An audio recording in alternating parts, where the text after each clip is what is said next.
aqui no São João de Campina Grande tem um debate recorrente. Será que a fogueira vai ficar grande? Será que ficou bonita? Será que fica pronta a tempo? A fogueira nasceu do medo da escuridão e hoje é o maior símbolo do São João. Antigamente a escuridão era a verdadeira ameaça.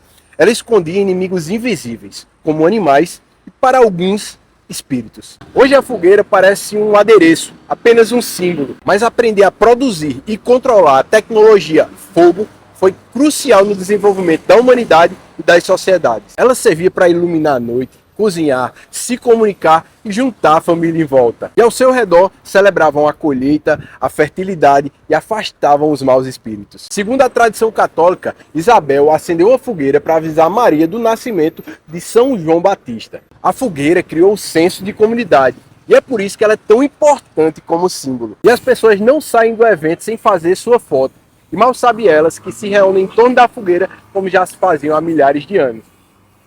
Que a fogueira do São João está quase pronta, isso a gente já sabe, mas e você? Já está pronto para o São João? Se você gostou desse vídeo, compartilha com alguém, deixa um comentário ou me segue para mais.